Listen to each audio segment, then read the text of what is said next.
ओम नमो भगवते वासुदेवाय। ओम नमो भगवते वासुदेवाय। ओम नीलांचल निवासाय नित्याय परमात्मने बलभद्र सुभद्राभ्यां जगन्नाथाय नमो। हे कृष्ण करुणा सिंधु दीन बंधु जगत्पति गोपेश गोपिका कांत राधा कांत नमस्तुते। तप्त कांचन गौरांगी राधे वृंदावनेश्वरी वृषभानुसुते देवी प्रणमामि हरिप्रिये। नमो महावदन्नाय कृष्ण प्रेम प्रदायते कृष्णाय कृष्ण चैतन्य नाम्न गौरतिशं नमो। वाञ्छाकल्पतरुभ्यश्च कृपा सिन्धुभ्यैव च पतितानां पावनेभ्यो वैष्णवेभ्यो नमो नमः। नमो ओम विष्णुपादाय कृष्णप्रेष्ठाय भूतले श्रीमते भक्ति वेदांत स्वामिनिति नामिने। नमस्ते सारस्वती देवे गौरवाणी प्रचारिणे निर्विशेष शून्यवादी पाश्चात्य देशतारिणे। जय श्री कृष्ण चैतन्य प्रभु नित्यानंद श्री अद्वैत गदाधर शिवासादि गौर भक्त वृंद। हरे कृष्ण कृष्ण कृष्ण हरे हरे हरे राम राम राम हरे हरे। हरे कृष्ण कृष्ण कृष्ण हरे हरे हरे राम राम राम हरे हरे। हरे कृष्ण कृष्ण कृष्ण हरे हरे हरे राम राम राम हरे हरे। जय जगन्नाथ बलदेव सुभद्रा मैया की जय। गौर प्रेमानंदे हरे हरे गो।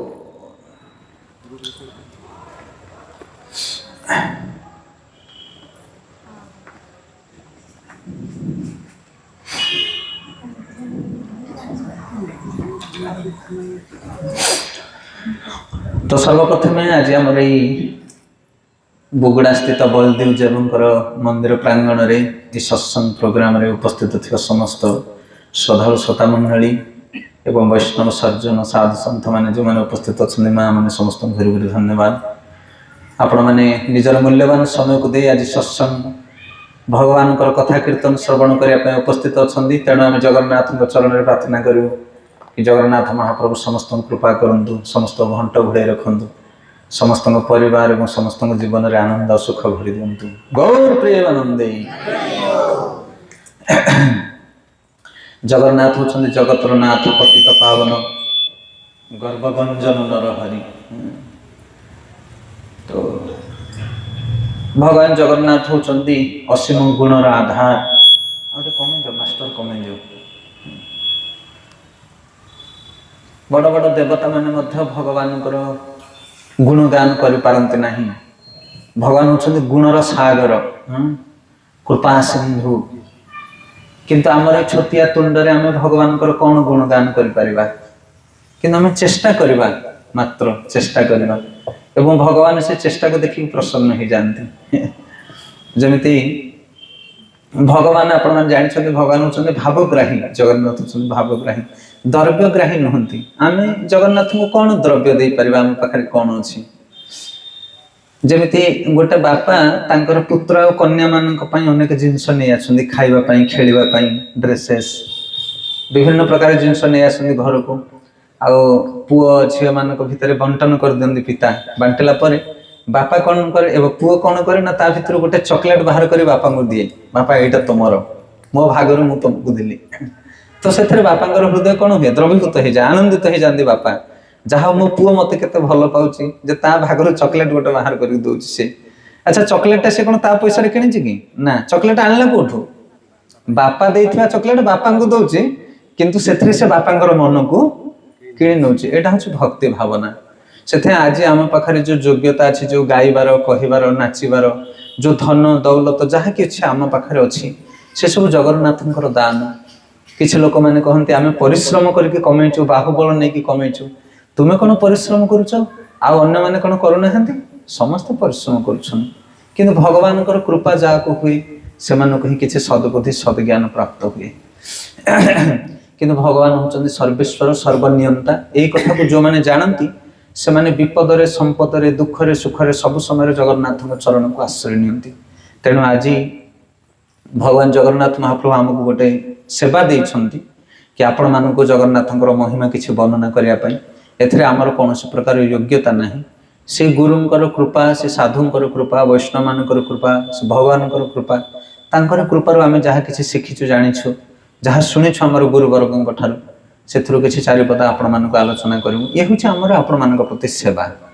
शिल प्रभुपाद इस्कन सोसाइटर फाउंडर आचार्य प्रभुपाद थरे से विदेश रे प्रवचन दउथिले तांको जने पचारले कि प्रभुपाद आपणकर गुरु आपणकर उपदेष्टा प्रभुपाद कहले ना ना ना मु गुरु नहीं मु होछि सेवक आपण समस्तंकर मु होछि सेवक आपण मानकर सेवा करिया पय मु आसी कहले तांको पार्टी बंद हे गेला तो सेते आमे सेही मूड रे रहबा दरकार सब वाले आमे सेवक आमे सेवा करिया पय आसे काहर आपण मानकर सेति पय हमर इस्कन तरफरु ए जो प्रभु जे माने अछन्ते एठी बुगुडा पलसरा अंचल ले से माने चाहुछन्ती कि आपणकर बुगुडा रे मध्य बलदेव जीवकर चरण रे एठी आपण मानकर टिके सेवा करिया पय एई सहर रे अंचल जो अधिवासी माने अछन्ती से मानको टिके कृष्ण कथा वितरण करिया पय जा द्वारा आपण मानकर मंगल हे परबा आपण माने जगन्नाथंकर कृपा पाई परिबे से गोटी अभिलाष हमर हरि बोल आ सेटा हम प्रयास करिया पय प्रचेष्टा करूछु तेणु आपण माने हमको टिके हेल्प करिवे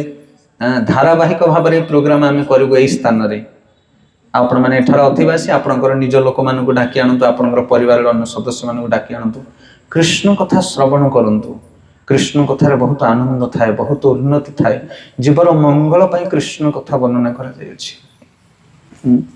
तो एठी आमे विचार करिछु प्रति मासर प्रथम शनिवार आ तृतीय शनिवार गोटे शनिवार छाड़ी गोटे शनिवार मासको दुईटी शनिवार आमे प्रोग्राम करबा पई धारावाहिक भाव रे एठी हबो तेणु आपण माने आमे बैनर भी लगे दबा जाफर समस्त अवगत हो पारिबो। तो आमे प्रति मासको दुई थर सत्संग प्रोग्राम करबा एवं ता सहित एठी आपणकर आख पाखरे जदि किछि ओकेजनली प्रोग्राम होय जेमिति दोल पूर्णमी हला किमा कोन उत्सव हला गौर पूर्णिमा हला उत्सव हला मंदिर प्रांगण रे सेही समय मध्य आमे बेले बेले हरि कीर्तन उत्सव करबा। तो सेथि पई आज ठारू शुभारंभ आज दिन रे आमे आरंभ करूछु बोली भाबिनिंतु टिके किछि दिन पूर्व आसीथिला हमर एठिकी प्रोग्राम गोटे आमे करिथिलु किंतु आज ठारू स्थिर भाव रे आमे भाबिछु ए प्रोग्राम को आगो को बढ़ाई नबु तेणु समस्तंकर साहाय्य सहयोग और सदिच्छा दरकार एवं ता सहित भगवान जगन्नाथ इच्छा मयंकर इच्छा मध्य दरकार। तेणु आज समस्त आमे निवेदन करिया महाप्रभु को कि प्रभु हमको कृपा करंतु ए सत्कामना रे केमिति आमे सफल प्राप्त हो। जय जगन्नाथ महाप्रभु की जय, जगत गुरु शील प्रभुपाद की जय, गौर प्रेमानंदे। तो सर्वप्रथम आमे जगन्नाथंकर गुणगान आरंभ करबा। आपण माने देखुछन्ती जगन्नाथंकर केते सुंदर प्रतिमा चका चका आखि गोल गोल हाथ नाही पाद नाही एमिति का रूप कोन पाई हिच जगन्नाथंकर शास्त्र रे वर्णना करा जायछि कि कली युग रे आमे भगवान को भगवानकर धाम को आखि रे देखि किछि जानि परिबा नाही ताले कोथरे देखिबा ना कान रे देखिबा दरकार। कान रे देखा जाएगी देखा जाए अपन कान रे देखिया कथा कहछन कान रे सुनिबा जते बेले आमे विग्रह को विषय रे भगवान को विषय रे एवं धाम विषय रे कान रे सुनिबा सेतले से सब लीला को आमे अनुभव करि परिबा स्मरण करि परिबा तार लाभ पाई परिबा। वृंदावन मथुरा पुरी धाम आपण माने जाउछंती किंतु जदि साधु मानक संगरे जिबे सेठी पुरी धाम वृंदावन धाम रे बसिबे से लीला को सब स्मरण करिवे देखिबे सुनिबे ता विषय रे ताहले आपन को आनंद लागे वाह केते बढ़िया स्थान ना नहीं आपनकर हृदय गदगद हो जिवो। एबे जेमिते आपण माने के जाइछंती नारायणी खोल आमर मठटा सेठी आश्रमटा नारायणी खोल पाखुर आमे आसु खलीकोट नारायणी प्रसिद्ध स्थान गोटे एले आपण जदि जिबे साधारण गोटे झरना झरुचे मंदिर रु आ भालेरी पहाड़ कोल रे मां नारायणी विद्यमान अछंती मंदिरटी बस बुली के आपण आसीबे किंतु जदि नारायणी को विषय आपण सुनिबे बसिकी ताहले आश्चर्य हो जिबे आपण नारायणी दर्शन करके थरे बुली आसंतु फेरी आसिले बुली के दर्शन करके पळि आसिले आसिला परे आपण सुनिबे नारायणी को विषय आपण जानि छंती नारायणी मंदिर गोटी पत्थर रे तयारी आउ से मंदिर सहित विग्रह अटैच जेमिति मंदिर आ विग्रह सब अलग कि नहीं किंतु मंदिर स्ट्रक्चर सहित नारायणी मंदिर स्ट्रक्चर सहित नारायणी देवी कौन अटैच बुझी पारले अलग नुहति मंदिर और प्रतिमा एकाठी अछंती ए कथा सुनला पर आपण कहबे आउ थरे मु जाउची देखि आसीबे ना बुझी पारछन ना नहीं आ देखि के आस्तले पुणी कोन पई जिबे ना कारण ए कथा मु ଶୁଣି ନଥିଲି। ବୁଝିପାରୁଛନ୍ତି ମୋ କଥାର ଅନ୍ଦାଜ? ସେଥିପାଇଁ ଆଖିରେ ତ ଆପଣ ଥରେ ଦେଖିକି ଆସିଥିଲେ ନାରାୟଣଙ୍କୁ, ପୂଜା କଲେ, ଧୂପ ଦେଲେ, ମନ୍ଦିରରେ ଦର୍ଶନ କଲେ, ଆସିଲେ, ପୁଣି ଆଉ ଥରେ କଣ ପାଇଁ ଯାଉଛନ୍ତି? କାରଣ ସେ ମହିମା ଶୁଣିଲା ପରେ ଆମକୁ ଆଉ ଥରେ ଦର୍ଶନ କରିବା ପାଇଁ ଇଚ୍ଛା ହୁଏ। ସେଥିପାଇଁ ଦର୍ଶନ ସେତେବେଳେ ପୂର୍ଣ୍ଣ ହୁଏ ଯେତେବେଳେ ଆମେ ଶ୍ରବଣ କରି ଦର୍ଶନ କରୁ। ସେଥିପାଇଁ ପ୍ରଥମେ ଶ୍ରବଣ ଜରୁରୀ। ଆଉ ସାଧୁ ସନ୍ଥ ମାନଙ୍କ ଠାରୁ ଯେତେବେଳେ ଆମେ ଭଗବାନଙ୍କ ବିଷୟରେ ଶ୍ରବଣ କରିବା, ସେତେବେଳେ ଆମର ପୂଜା, ଆମର ଆରାଧନା, ଆମର ଦର୍ଶନ, ଆମର ତୀର୍ଥ ଭ୍ରମଣ ସବୁକିଛି କଣ ହୁଏ? ସମ୍ପୂର୍ଣ୍ଣ ହୁଏ। ଶ୍ରବଣ ବିନା କିଛି ପୂର୍ଣ୍ଣ ହେଇପାରେ ନାହିଁ। ସେଥିପାଇଁ ଭକ୍ତିର ପ୍ରଥମ ଅଙ୍ଗ ହଉଛି ଶ୍ରବଣ। ଆରେ ଶ୍ରବଣ କୀର୍ତ୍ତନ ସ୍ମରଣ ବନ୍ଦନ ପାଦ ସେବନ ଦାସ ରେ। ଶ୍ରବଣ କୀର୍ତ୍ତନ ସ୍ମରଣ ବନ୍ଦନ ପାଦ ସେବନ ଦାସ ରେ। पूजन सखी जन आत्मनिवेदन पूजन सखी जन आत्मनिवेदन गोविंद दास अभिलाष रे। भजहु रे मन श्रीनंद नंदन अभय चरण रविंद रे। भजहु रे मन श्रीनंद नंदन अभय चरण रविंद रे। ସେଥିପାଇଁ ସାଧୁ ସଂଗରେ ବସି ଭଗବାନଙ୍କର କଥା ଶ୍ରବଣ କର। ଶ୍ରବଣର ବହୁତ ମହିମା ରହିଛି। ଭଗବାନଙ୍କର କଥା ମନୁଷ୍ୟ କଣ ପାଇଁ ଶୁଣିବା ଦରକାର, এই ଗୋଟିଏ ପ୍ରଶ୍ନ ଉପରେ ଯଦି ଆମେ ଆଲୋଚନା କରିବା ତାହେଲେ ରାତି ପାହିଯିବ। ଏତେ ବିଷୟ ବିସ୍ତାର ରହିଛି। ମନୁଷ୍ୟ ଭଗବାନଙ୍କର କଥା କଣ ପାଇଁ ଶୁଣିବ, ପ୍ରବଚନ କଣ ପାଇଁ ଶୁଣିବ, ଗୀତା ଭାଗବତ କଣ ପାଇଁ ପଢିବ? ଆର ଉତ୍ତର କଣ? ଉତ୍ତର ହଜାର ହଜାର ଉତ୍ତର। ଉତ୍ତର କହିଲେ ଆପଣ ସାରିପାରିବେ ନାହିଁ। ଏତେ ଉପଯୋଗୀ, ଏତେ ଜରୁରୀ, ଏତେ ଆବଶ୍ୟକ ମନୁଷ୍ୟ ଜୀବନ ପାଇଁ ହରି କଥା। ହରି କଥା ବିନା ମନୁଷ୍ୟ ଜୀବନ ହଉଛି ବୃଥା। যে ভগবানଙ୍କର କଥା ନ ଶୁଣିବ, ଗୀତା ଭାଗବତ ଯେ ନ ପଢିବ, ତା ଜୀବନଟା ବୃଥା ଚାଲିଯିବ। ସେଥିପାଇଁ ବହୁତ ଜରୁରୀ ଯେ ମନୁଷ୍ୟ ହରି କଥା ଶ୍ରବଣ କରିବା ଦରକାର। ଗୋଟିଏ ଗୁଣଗାନ କରିବା ହରି କଥା ଶ୍ରବଣର ମହିମା। ତାପରେ ଆମେ ଜଗନ୍ନାଥଙ୍କର ଗୁଣଗାନ କରିବା, ଜଗନ୍ନାଥଙ୍କର ସୁନ୍ଦର ରୂପ, ତାଙ୍କର ବିଗ୍ରହ ବିଷୟରେ ଆଜି ଆମେ ଶ୍ରବଣ କରିବା। ଭାଗବତ ମହାପୁରାଣରେ ସୁକଦେବ ଗୋସ୍ୱାମୀ ପରୀକ୍ଷିତ ମହାରାଜଙ୍କୁ କହୁଛନ୍ତି 88,000 ଋଷିମୁନି ମାନେ ଉପବେଶନ କରିଛନ୍ତି। କେତେ? 88,000 ଋଷିମୁନି ମାନେ। 88,000 କଳ୍ପନା କରନ୍ତୁ କେତେ ବଡ ପ୍ରାଙ୍ଗଣ ହେଇଥିବ। ସୁକତାଲ କ୍ଷେତ୍ର ଗଙ୍ଗା ନଦୀର ଉପକୂଳରେ ବସିଛନ୍ତି 88,000 ଋଷିମୁନି ମାନେ। ସୁକଦେବ ଗୋସ୍ୱାମୀ ଉଚ୍ଚ ଆସନରେ ବସିଛନ୍ତି ଏବଂ ଏ ଶଶାଗରା ଧରର ଏକାଙ୍ଗ ଚକ୍ରବର୍ତ୍ତୀ ରାଜା ପରୀକ୍ଷିତ ହାତକୁ ଯୋଡ଼ିକି ବସିଛନ୍ତି। ମାନେ ଟପିକ କେତେ ଗମ୍ଭୀର। ଯେ ଏକାଙ୍ଗ ଚକ୍ରବର୍ତ୍ତୀ ରାଜା ପରୀକ୍ଷିତ ବସୁଛନ୍ତି ହାତ ଯୋଡ଼ିକି, ଆଉ ସୁକଦେବ ଗୋସ୍ୱାମୀ ତାଙ୍କୁ ପ୍ରବଚନ କରୁଛନ୍ତି। ସେମ୍ ସେଇ ଟପିକ ସୁତ ଗୋସ୍ୱାମୀ ସୌନକାଦି ଋଷିମୁନି ମାନଙ୍କୁ ନୈମିଷାରଣ୍ୟ କ୍ଷେତ୍ରରେ କହୁଛନ୍ତି।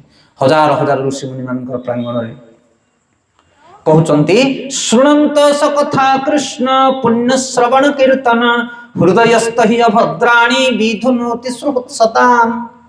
କହିଲେ ହେ ପରୀକ୍ଷିତ, ଏ କୃଷ୍ଣ କଥାକୁ ଜଣେ ଯଦି ଶ୍ରବଣ କରିବ ତାହେଲେ ତାର କଣ ହବ ନା ଶୃଣନ୍ତ ସ୍ୱ କଥା କୃଷ୍ଣ, କୃଷ୍ଣଙ୍କର ସ୍ୱ କଥା, କୃଷ୍ଣଙ୍କର ନିଜ କଥା ଯଦି ଜଣେ ଶ୍ରବଣ କରେ ତାହେଲେ କଣ ହବ ନା ଶୃଣନ୍ତ ସ୍ୱ କଥା କୃଷ୍ଣ ପୁଣ୍ୟ ଶ୍ରବଣ କୀର୍ତ୍ତନ, ସେଥିରୁ ପୁଣ୍ୟ ପ୍ରକଟ ହବ। ଶ୍ରବଣ ଆଉ କୀର୍ତ୍ତନ, ଯିଏ ଶୁଣିବ ଆଉ ଯିଏ କହିବ, ଦୁଇ ଜଣଙ୍କୁ ପୁଣ୍ୟ ମିଳିବ। କଣ ପୁଣ୍ୟ ମିଳିବ? ପୁଣ୍ୟ ଶ୍ରବଣ କୀର୍ତ୍ତନ ହୃଦୟସ୍ଥ ହି ଅଭଦ୍ରାଣୀ ବିଧୁନୋତି ସ୍ରୋତସତାମ୍। ଏମିତି ପୁଣ୍ୟ ମିଳିବ ଯୋଉ ପୁଣ୍ୟ ବଳରେ ଆମ ହୃଦୟରେ ଥିବା ଅଭଦ୍ର ଗୁଣ ସବୁ ନଷ୍ଟ ହେଇଯିବ। ବୁଝିପାରିଲେ? ଗୋଟିଏ ଲାଭ କଥା କହିବେ, ଅନେକ ଲାଭ ରହିଛି।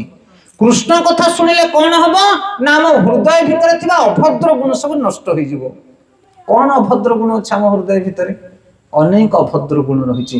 କାମ, କ୍ରୋଧ, ଲୋଭ, ମୋହ, ମଦ, ମାଶ୍ଚର୍ଯ୍ୟ, ଇଏ ହଉଛି ଷଢ଼ ଐରୀ ଖରାପ ଗୁଣ। ଇଏ ଆମ ସମସ୍ତଙ୍କ ମନ ଭିତରେ ସବୁ ଭରି ହେଇକି ରହିଛି।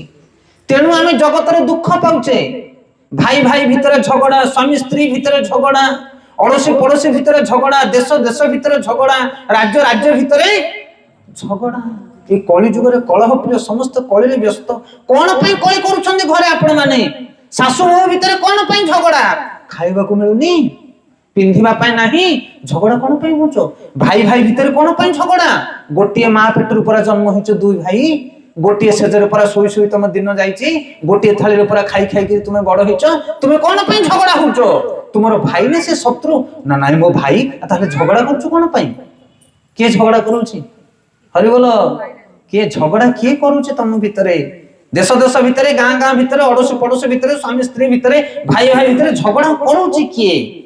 ଆମ ଭିତରେ ଯୋଉ ଖରାପ ଗୁଣ ଅଛି, କାମ, କ୍ରୋଧ, ଲୋଭ, ଲୋଭ, ଧନ ଲୋଭ, କାମ ବାସନା, ଅର୍ଥ ଲୋଭ, ଈର୍ଷା, ଦ୍ୱେଷ, ଅଭିମାନ କୋଉଠି ଅଛି? ଏ ମନ ଭିତରେ ରହିଛି। ହଁ ନା? ହଁ, ଯାହାକୁ ପ୍ରାଣ ଠାରୁ ଆମେ ଭଲ ପାଉ, ପତ୍ନୀ ବୋଲି ଯାହାକୁ କହୁ, ସ୍ତ୍ରୀ ବୋଲି ଯାହାକୁ କହୁ, ଅର୍ଦ୍ଧାଙ୍ଗିନୀ ବୋଲି ଯାହାକୁ କହୁ, ତା ସହିତ ବେଳେ ବେଳେ ଆମେ ଛାଡ ପତ୍ର ଦବା ନବା କଥା ବିଚାର କରୁ। ନା ତୁ ମୋ ପାଖରେ ରହିପାରିବୁନି, ମୁଁ ତୋ ପାଖରେ ରହିପାରିବିନି। କଣ ବିଲେଇ ଛିଙ୍କି ଦେଲା ତମ ଭିତରେ? କଣ ହେଇଗଲା? କେବଳ ଗୋଟିଏ ଗୁଣ ଭିତରେ କଣ ଅଛି? ଈର୍ଷା ଅଛି, କ୍ରୋଧ ଅଛି। କାହିଁକି ମତେ ସେ କହିଲା? ଆରେ ଜୀବନଟାକୁ ତତେ ଖାଇ ପିଇବାକୁ ଦେଇକି ସେ ବଞ୍ଚେଇଛି ନା ନାଇଁ? କେତେ ସେବା କରିଛି ତୋର? 10 ବର୍ଷର ପ୍ରେମ ମୈତ୍ରୀଟାକୁ ଗୋଟେ କ୍ଷଣ ଭିତରେ ତମେ ଭୁଲି ଯାଉଛ। କିଏ ଏମିତି କରେଇ ଦଉଛି? କ୍ରୋଧ। କଣ ବୁଝିପାରୁଛନ୍ତି କହିବା କଥା? ସେଥିପାଇଁ ତୁମ ସ୍ତ୍ରୀ ତୁମର ଶତ୍ରୁ ନୁହଁ, ତୁମ ଭାଇ ତୁମର ଶତ୍ରୁ ନୁହଁ, ତୁମ ପିତା ତୁମର ଶତ୍ରୁ ନୁହଁ, ଭାରତ ପାକିସ୍ତାନର ଶତ୍ରୁ ନୁହଁ, କି ପାକିସ୍ତାନ ଭାରତର ଶତ୍ରୁ ନୁହଁ। ଶତ୍ରୁ କୋଉଠି ଅଛି? ଆମ ହୃଦୟ ଭିତରେ, ଆମ ମନ ଭିତରେ। ଏଇ ଜଗତକୁ ଜଳଉଛି ମନ। ଯାର ମନ ଶାନ୍ତ, ତାର ପରିବେଶ ଶାନ୍ତ, ତାକୁ କେହି ଦୋହଲେଇ ପାରିବେ ନାହିଁ। ଯୁଧିଷ୍ଠିର ମହାରାଜଙ୍କର ମନ ଶାନ୍ତ ଥିଲା, ଧ୍ରୁବଙ୍କର ମନ ଶାନ୍ତ ଥିଲା, ପ୍ରହ୍ଲାଦଙ୍କର ମନ ଶାନ୍ତ ଥିଲା। ସେଥିପାଇଁ ଗୋଟେ ଜ୍ୱଳନ୍ତ ପରିସ୍ଥିତି ଭିତରେ ରହି ମଧ୍ୟ ସେ ବଡ ଆନନ୍ଦ ଅନୁଭବ କରୁଥିଲେ। ଈର୍ଷାରେ ଜଳୁଥିଲେ ଦୁର୍ଯ୍ୟୋଧନ ଆଦି ଶତ୍ରୁ ମାନେ, କିନ୍ତୁ ଯୁଧିଷ୍ଠିର ମହାରାଜଙ୍କ ହୃଦୟରେ କିଛି ପ୍ରଭାବ ପଡୁନଥିଲା। ଭଗବତ ଗୀତାରେ ଭଗବାନ କହୁଛନ୍ତି, ବ୍ରାହ୍ମଣ୍ୟାଧାୟ କର୍ମାଣି ସଙ୍ଗମ ତକ୍ତା କରତି ଯୋ ଲିପ୍ୟନ୍ତି ନ ସପାପେନ ପଦ୍ମପତ୍ରେ ମୀମାଂସା। हे अर्जुन, जे मोर भजन करे, मोर भक्ति करे, मोर आराधना करे, ता हृदय पवित्र हो जाए। आ से पवित्र हृदय रे ए अपवित्र वस्तु ताको छुई पारे ना, काम क्रोध लोभ ताको स्पर्श करि पारे ना। सेताई हरि कीर्तन जो माने करंती से माने को हृदय निर्मल हो जाए, पवित्र हो जाए। ए जगतर जत्ते बड़ दुख सुख आसिले मध्य ताको स्पर्श करि पारे ना। ए 2 दिन तले हमर प्रतिदिन सकाल ऑनलाइन क्लास होउची। आमर शिक्षा गुरु जे भगवान पंडित प्रभु से ऑनलाइन क्लास करुथिले। केही जण तांको पचारले, कहले प्रभु आउ आमे जो पूर्वरु पाप कर्म करिचे, जदि जगन्नाथंकर भजन करिवा, भक्ति करिवा, ताहले कोन पाप कर्म सब नष्ट हो जिवो? ना हो, सब नष्ट हो जिवो। ना केमिति नष्ट हो जिवो? ना रे नष्ट न हेले मध्य से कोन हबो ना, कर्माणि निर्धहति किंतु च भक्ति भाजा।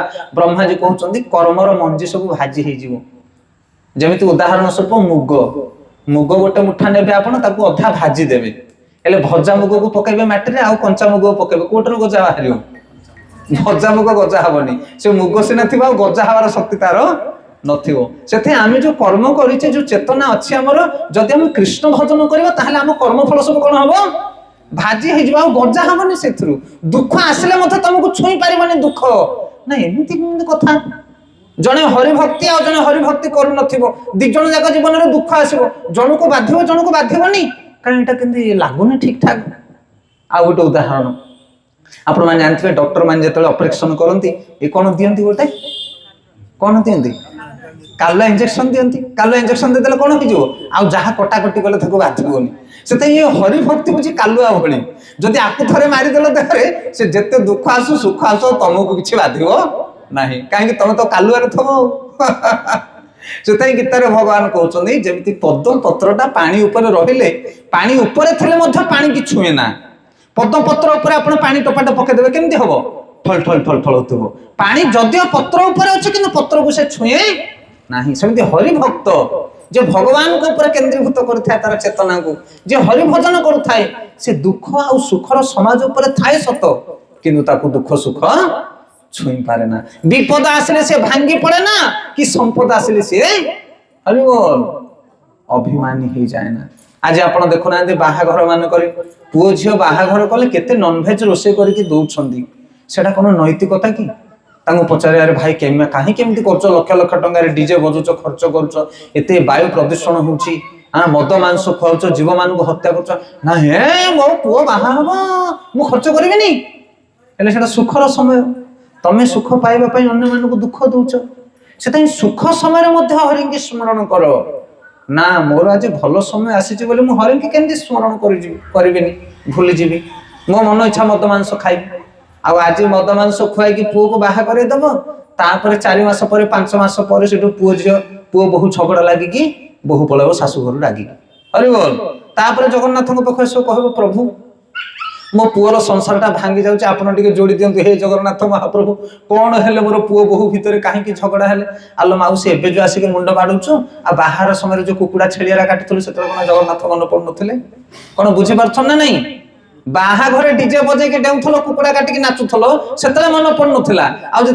पुओ बहु झगड़ा लगी छाड़ पत्र उपरू से जगन्नाथ पाखे दीप लगे कह प्रभु मो घर संभाल अरे ये कुआड़ कथा से जी हरि भजन करिया वाला सुखरे दुखरे सब समय से हरि के आश्रय करे संपत्ति समय उत्पात हुए कि विपद समय भांगी पड़े ना सी सब बेले समान स्तर रहे सुख दुख लाभ क्षति जय पराजय निंदा अपमान सब समय समभावपूर्ण रहे से हूँ हरिभक्तर लक्षण से हरिभजन जो मैंने करती से हृदय परम पवित्र हो जाए शांत हो जाए निर्मल हो जाए आउ आज्ञा हृदय को शांत करने हृदय को निर्मल करने जगत डिटर्जेंट किसी नहीं हरि कथा को छाड़िले आपण को हृदय को निर्मल करें ना जेते ज्ञान जाने से अभिमान हम जी धन बढ़ से मद अभिमान हम सत के नहीं धन ज्ञान जिते बढ़ी बढ़ी जीव ये जगत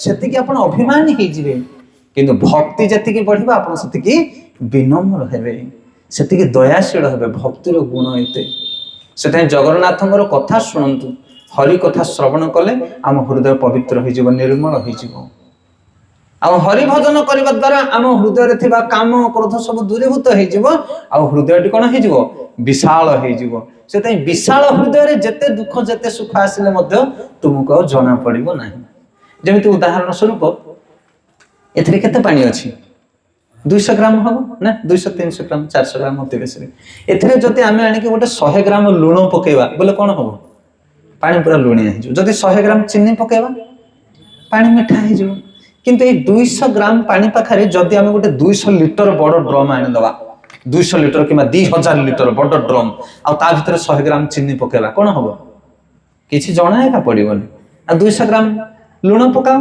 किसी जना पड़ोनी सेमिति आम हृदय भितर काम क्रोध लोभ रही संकीर्ण हो जाइए हृदयटी किए कौन टिके कहले आम सहन करें क्रोधित हो जाऊे मन में दुख सुख आसी जाऊे सांगे सांगे कि जो हरि भजन करके आम हृदय काम क्रोध चलीज से हृदयटी 200 ml जगह कौन हम 200 लिटर हो विशाल हृदय होते जिते दुख जिते अभिमान जी जहाँ कहले आपण हरि बोल आपन को किसी बाधिब ना ये हूँ साइंस एमती नुह जे साधु मैंने खाली मन इच्छा भगवान गुणगान करती ना सेमती नुह जहाँ गीता भागवत लिखाई था प्राक्टिकल सब एमती नुह कि भाभी भाविकी लिखि से आप हरि कथा शुणु गीता भागवत पढ़ंतु देखिए आपण हृदय गोटे अपुलक आनंद आसीज आप सहनशीलता वृद्धि पाइब दुख सुख प्रति मुहूर्त आप आनंद रसोदन करें एवं जहाँ पाखे आनंद रे अन्य मानक आनंद वितरण आम पाखे तो आनंद ना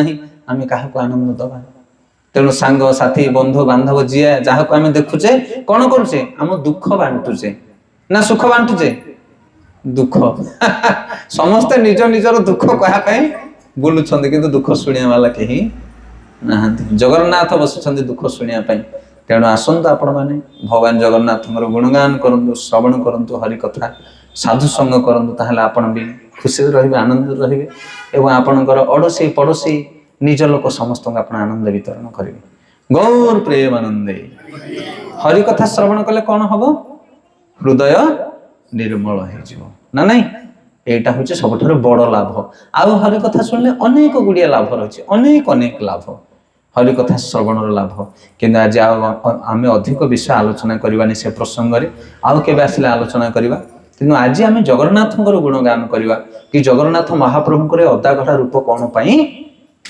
चका चका आखि अर्ध ଖଣ୍ଡିଆ ହାତ ଖଣ୍ଡିଆ ପାଦ ଏମିତି ରୂପ କଣ ପାଇଁ ହେଇଛନ୍ତି?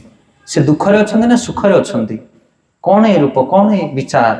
ତ ବୈଷ୍ଣବ ଆଚାର୍ଯ୍ୟ ମାନେ ଜଗନ୍ନାଥଙ୍କର ଶୁଦ୍ଧ ଭକ୍ତ ମାନେ ଏ ପ୍ରସଙ୍ଗରେ ବହୁତ ସୁନ୍ଦର କଥା କହିଛନ୍ତି। ପ୍ରକୃତରେ ଜଗନ୍ନାଥ କିଏ? କିଏ ସିଏ? ସେ ଗଣେଶ ନା ସେ କାଳୀ ନା ସେ ଦୁର୍ଗା ନା ସେ କିଏ? ନା ସେ ବ୍ରହ୍ମା ନା ଶିବ? ସେ କିଏ? ଜଗନ୍ନାଥ କିଏ? ଜଗନ୍ନାଥ ହଉଛନ୍ତି କୃଷ୍ଣ। ହଁ କି ନାଇଁ? ଜଗନ୍ନାଥ କିଏ? କୃଷ୍ଣ।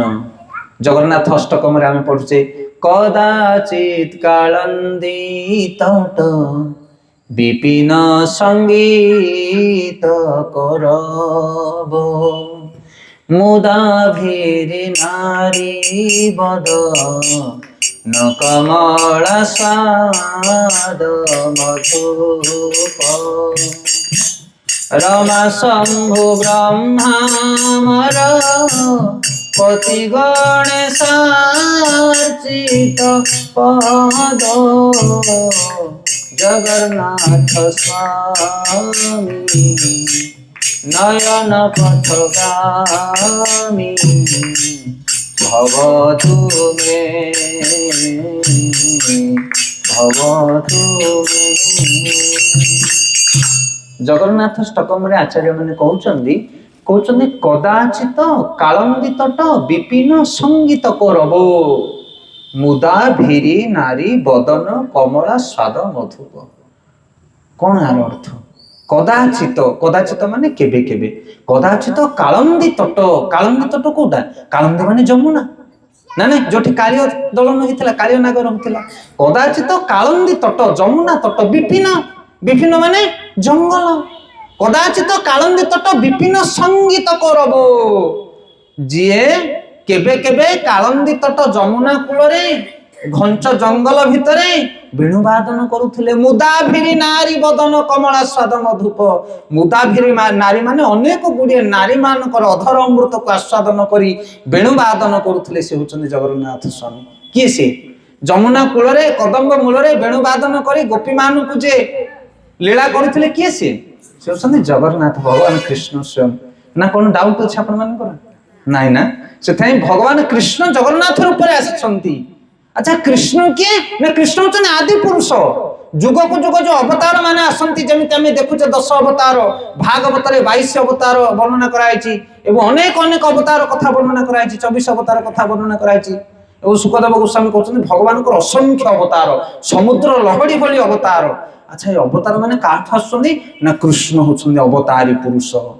ଏତେ ଚାଂସ କଲା ପୁଂସ କୃଷ୍ଣସ୍ତୁ ଭଗବାନ ସ୍ୱୟଂ ଇନ୍ଦ୍ରାରୀ ବ୍ୟାକୁଳ ଲୋକେ ମୃହୟନ୍ତି ଯୁଗେ ଯୁଗେ।